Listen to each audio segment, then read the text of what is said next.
아브라함은 자신의 종에게 아들 이삭의 아내는 가나안 땅에 사는 여인 중에서 택하지 말고 자신의 고향으로 가서 동족 중에서 택하라고 말합니다. 여기서 아브라함이 말한 아들 이삭의 아내의 자격 조건은 아내가 될 여인의 의지와는 상관없이 갖게 되는 자격 조건이라고 할 수가 있습니다. 반면에 아브라함의 종이 기도한 이삭의 아내가 될 여인의 자격 조건은 평소의 삶을 통해 알 수 있는 조건이라고 할 수 있습니다. 아브라함의 입장에서는 며느리를 구하는 것이지만 하나님 아버지의 입장에서는 아브라함의 뒤를 이어 이삭과 함께 하나님이 계획하신 구원의 역사를 이루어갈 믿음의 사람을 구하는 것이었습니다. 그래서 하나님께서는 아브라함의 종에게 지혜를 주셔서 여자의 평소의 삶을 볼 수 있는 기준을 정하여 기도하게 하셨습니다. 그것은 하나님께서 평소의 삶을 중요하게 보시는 분이라는 것을 우리로 하여금 또 성경을 읽는 사람들로 하여금 깨닫게 하시기 위해서입니다. 오늘 읽은 본문을 보면 종이 하나님께 드리는 기도를 마치기도 전에 리브가라고 하는 여인이 나타납니다. 그 여인이 물동이를 어깨에 메고 나왔는데 그녀가 아브라함의 동생 나홀의 아들 부두엘의 딸이라고 또 그가 처녀로서 결혼할 수 있는 여자라고 말씀하고 있습니다. 아브라함의 종은 하나님께 기도한 대로 여인에게 다가가 물을 조금 달라고 요청을 합니다. 그러자 이 여인이 아브라함의 종이 기도한 대로 종만이 아니라 낙타에게도 마시게 하겠다고 하며 물을 기르러 우물로 내려갑니다. 저는 오늘 본문 말씀에 의지해서 평소의 삶을 보시는 하나님이라는 제목으로 이 땅에서 하나님의 나라를 보여주는 그리스도인이라면 평소에 어떤 삶을 살아야 하는지 우리에게 주시는 두 가지 은혜를 오늘과 내일 이틀에 걸쳐서 나누고자 합니다. 첫째로, 자신을 희생할 수 있어야 합니다. 아브라함의 종이 하나님이 주신 지혜를 가지고 보기 원했던 평소의 삶은 바로 자기 희생적인 삶이었습니다. 그 당시 물이 귀했던 지역이었지만 지나가는 사람에게 마실 물을 주는 것은 그리 어렵지 않았습니다. 그런데 낙타에게까지 물을 주는 것은 다른 문제였습니다. 그것도 부탁하지도 않았는데 본인이 알아서 낙타에게 물을 주겠다고 자발적으로 말하고 행하는 것은 정말로 쉽지 않았기 때문입니다. 아브라함의 종은 낙타를 몇 마리 끌고 갔다고 했어요? 기억나세요? 10마리 끌고 갔어요. 낙타는 사막을 횡단하기 위해서 사막 그렇게 또 이용하는 그런 대표적인 동물이죠. 사막에서 잘 버틸 수 있도록 이 낙타는 특별히 하나님이 어떻게 만들어 주셨냐면 체내에 혈장에 물을 저장할 수 있도록 그렇게 하나님께서 만들어 주셨습니다. 그렇다 할지라도 지금 낙타들은 500마일의 거리를 여행해서 온 낙타들이었습니다. 사람만이 아니라 낙타들도 지칠 수 있는 그런 거리의 여행이었습니다. 낙타는 한 번 물을 마시면 최대 95에서 100리터를 마신다고 합니다. 우리 미국에서는 갤런으로 하면은 약 26갤런 정도를 마실 수 있습니다. 모든 낙타가 다 그런 것은 아니겠지만 우리 우유 하나 큰 병으로 사면 큰 걸로 사면 그걸 1갤런이잖아요. 그죠? 그 1갤런으로 이 26개나 되는 양의 물을 한 마리의 낙타가 마시는 것입니다. 그런데 아브라함의 종이 10마리의 낙타를 데리고 갔으니까 이 여인이 내가 낙타에게도 마시게 하겠다고 하면은 10마리 곱하기 26갤런 하면 260개, 우리가 알고 있는 우유 그 통 260개의 양으로 갖다 줘야 그 10마리의 낙타들이 물을 마실 수 있는 것이었습니다. 지친 낙타에게 물을 주는 것은 우물에 가서 물을 길어서 주던 옛날 방식으로 생각하면 결코 간단하고 쉬운 일이 아니었습니다. 아브라함의 종은 이 어려운 일을 주인의 며느리가 될 여인의 조건으로 기도한 것입니다. 이 어려운 일을 망설임 없이 기꺼이 자발적으로 낙타에게 물을 주겠다고 한다면 이 여인은 자기를 희생할 줄 아는 사람이 분명하기 때문이었습니다. 평소에 그런 삶이 몸에 배지 않으면 결코 그렇게 말하거나 할 수 없는 일이었고, 더 나아가서 덕을 베푸는 가정의 분위기에서 보고 배우지 않았으면 쉽게 할 수 없는 일이기도 했습니다.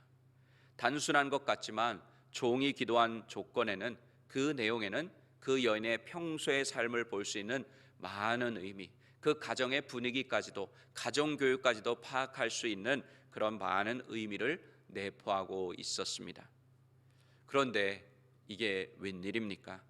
이 불가능할 것 같았던 조건들이 지금 아브라함의 종의 눈앞에서 펼쳐지고 있습니다. 이 가냘픈 여인의 몸을 통해서 이루어지고 있습니다.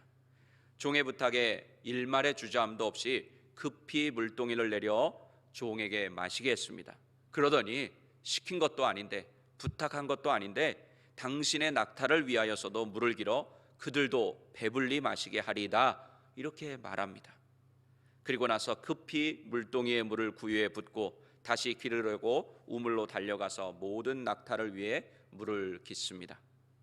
이 여인이 종에게 말한 표현들을 보면 평소에 이 여인의 삶이 어떤지 충분히 알 수가 있습니다.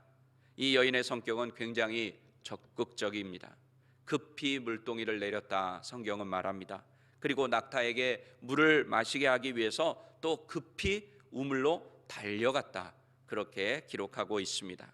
그리고는 모든 낙타를 위해 목을 축일 정도가 아니라 어떻게 배부르게 마시게 하겠다, 충분히 마시게 하겠다, 그렇게 말합니다. 여러분들 한국에 사실 때 혹시 물을 길어서 드셨는지는 모르겠습니다. 제가 강원도 시골에서 살 때는 그런 적이 있었던 것 같아요. 물을 길어서 왔던 적이 있던 것 같습니다. 그 물 기르는 통이 얼마나 무겁습니까? 남자가 들기도 무거운데 여인이 든다고 생각해 보시기 바랍니다. 우리 여자 성도님들이 그 무거운 물통을 들고 막 이리저리 뛰어다닌다고 한번 생각해 보시기 바랍니다. 결코 쉬운 일이 아니라고 하는 것 우리는 금방 알 수 있습니다. 평소에 자기를 아끼지 않고 남을 섬기는 것이 습관이 된 모습이라고 할 수 있습니다. 한국에서 미국도 그러는지는 잘 모르겠는데 한국에서 선거 때가 되면 또 출마자들이 평소에는 거들떠 보지도 않고 잘 찾아가지도 않던 서민들의 삶을 체험하겠다고 하면서 서민들의 삶의 현장에 가서 그들을 잠깐 돌보고 그들이 하는 일 잠깐 사진 찍기 위해서 하는 척 합니다. 또 높은 분들도 말로는 다 서민들을 위하고 국민들을 위한다고 하지만 말뿐이고 평소에는 그들과는 동떨어진 삶을 살다가 또 연말연시가 되거나 불우이웃 돕기 할 때가 되면 남들에게 보여주기 위해서 잠깐 어려운 사람들을 찾아갑니다. 우리는 이런 삶을 보고 평소에 자기 희생적으로 사는 삶이다, 이렇게 이야기하지 않습니다. 반면에 오늘 본문에 나오는 여인은 남들이 봐주지 않아도, 남들이 알아주지 않아도 평소에 자기 희생적인 삶을 살고 있었고, 그것을 누가 보고 계셨어요? 하늘에 계신 아버지께서, 하나님께서 보고 계셨습니다. 그래서 하나님의 나라를 건설하고 온 세상을 구원하는 구원의 역사를 이루어갈 믿음의 후손을 이을 사람으로 이 여인을 하나님께서는 택하신 것입니다. 우리 그리스도인은 하나님의 은혜로 택함을 받아서 예수 그리스도를 구세주로 믿어 새롭게 구원받은 하나님의 백성이 되고 하나님의 자녀의 권세를 누리게 되었습니다. 이것은 우리의 힘과 능력이 아니라 100% 하나님의 은혜로 이루어진 일입니다. 그러면 새롭게 거듭난 하나님의 백성, 하나님의 자녀가 되었다면 이제 우리는 평소에도 하나님이 기뻐하시는 삶을 살아야 합니다.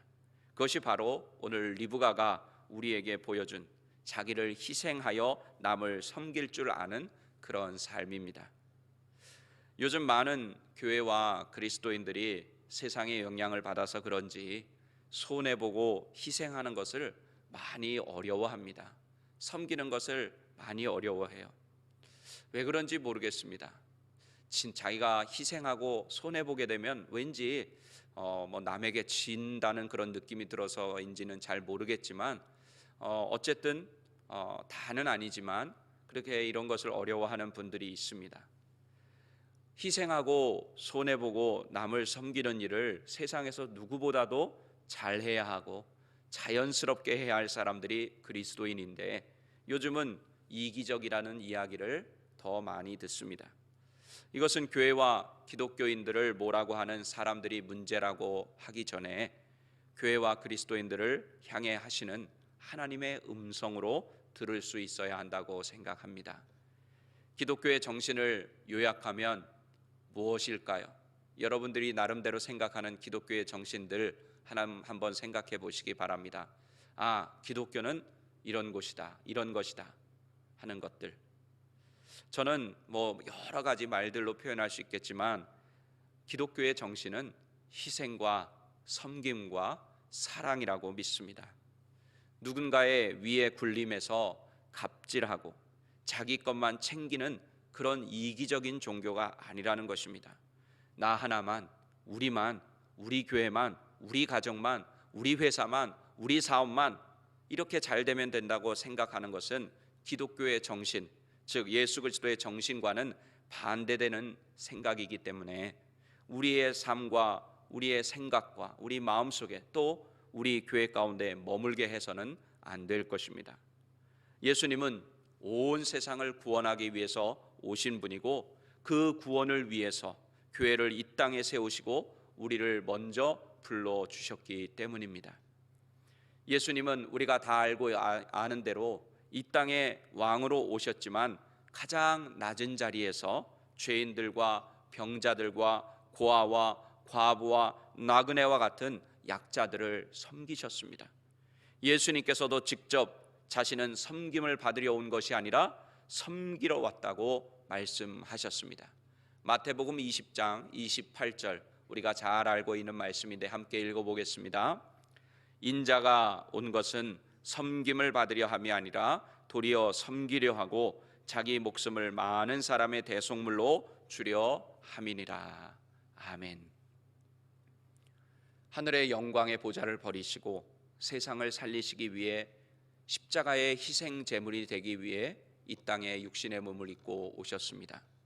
우리는 바로 이 예수님의 십자가의 희생으로 말미암아 그 사실을 믿음으로 죄에서 구원함을 받았고 예수님을 따르는 제자들이 되었습니다. 그렇다면 비록 아직 우리가 연약하다 할지라도 그리스도인이기 때문에 평소에 예수님처럼 살아야 합니다. 그런데 안타깝게도 많은 분들이 교회 안에서만 그렇게 살려고 합니다. 교회 안에서는 편안하게 정말로 잘 모범이 되도록 희생하고 섬기려고 합니다. 또 사랑하고 축복하려고 합니다. 말씀과 찬양으로 은혜도 받습니다. 그런데 예배를 마치고 교회 문을 나서면서 주차장에서 차에 타자마자 부부가 싸움을 합니다. 짜증을 냅니다. 또 가정에 돌아가서 자녀들에게 화를 냅니다. 교회와 다른 사람들에 대해서 부정적인 이야기를 하고 서슴없이 비판을 합니다. 물론 우리 교회는 그런 분들이 안 계신 줄로 저는 믿습니다. 그럼 여러분, 어느 것이 평소의 삶이겠습니까? 교회 안에서의 이런 모습이 평소의 삶이겠습니까? 아니면 교회 밖에서의 삶이 평소의 삶의 모습이겠습니까? 물론 하나님께서는 우리의 모든 삶을 다 보십니다. 중요한 것은 하나님께서 어느 것을 평소의 삶으로 여기시느냐 하는 것일 것입니다. 저는 교회 안에서 거룩한 삶, 희생과 섬김의 모습을 보이는 것도 중요하다고 저는 생각을 합니다. 하지만 교회 안에서의 그런 삶이 교회 밖에서의 삶으로, 즉 우리의 평소의 삶으로 이어지는 것 또한 중요하다고 생각합니다. 우리 하나님께서는 교회에서 드리는 예배도 받으시지만 우리의 삶으로 드리는 예배도 받으시기 때문입니다. 예수님을 믿으면 우리는 새로운 피조물이 되었다고 말합니다. 이것은 무엇입니까? 우리의 삶이 완전히 통째로 어떻게 된 거예요? 180도 변했다는 이야기입니다. 변했다는 이야기. 우리는 지옥에 갈 사람이 어디에 가는 사람이 된 거예요? 천국에 가는 사람이 된 것입니다. 죽을 사람이 영생의 복을 누리는 사람이 된 거예요. 이것처럼 인생의 변화가 어디 있습니까? 큰 변화가. 우리는 그런 은혜와 축복을 다 받은 사람들이에요. 그런데 아쉬운 것이 무엇이냐? 우리의 삶이 아직 통째로 변하지 않았다는 것입니다. 저를 포함해서 많은 분들이 아직 그 과정 속에 있습니다. 예수님을 닮아가는 그 과정 속에, 우리 구원의 완성으로 가는 그 과정 속에 있다는 것입니다. 그래서 우리가 실수하고 넘어집니다. 또 하나님의 말씀대로 살려고 하지만 또 그렇게 잘 되지 않습니다. 말씀을 들을 때는 내 삶이 변화된 삶을 살아야 되겠구나, 내가 하나님의 말씀대로 살아야 되겠구나, 그렇게 결단하고 돌아가지만 또 그렇게 세상 속에 살다 보면 쉽지 않은 것이 우리의 현실입니다. 우리 하나님 이런 우리의 연약함들 다 알고 계십니다. 우리가 완전히 막 한 방에 다 할 수 있다면 그게 사람이겠습니까? 하나님이지, 신이지, 예수님이지. 우리 하나님은 우리의 연약함을 다 아십니다. 하지만 분명히 하시는 것이 있습니다. 우리 하나님께서는 우리의 삶이 우리 예수님처럼 살기를 원하신다는 것입니다. 그렇게 되어가기를 원하신다는 것입니다. 그렇게 살기로 노력하기를 원하신다고 하는 것입니다. 우리가 그것을 믿는 것이 중요하기 때문에, 그러면 우리의 삶이 그렇게 하려고 노력하게 된다는 거예요. 우리 예수님이 친히 이렇게 말씀하셨죠. 우리가 잘 알고 있는 말씀인데, 너희가 자기를 부인하고 자기 십자가를 지고 나를 따를 것이다. 나를 부인하래요. 뭘 부인하라는 겁니까? 내 인간의 본성, 예수님을 따르려고 하지 않은 그 본성, 말씀대로 살려고 하지 않으려는 그 본성, 죄의 본성, 이런 것들을 다 부인하라는 것입니다. 내 삶 전체, 옛날 예수 믿기 이전의 그런 삶들, 내 육신의 삶들 다 내려놓으라는 것입니다.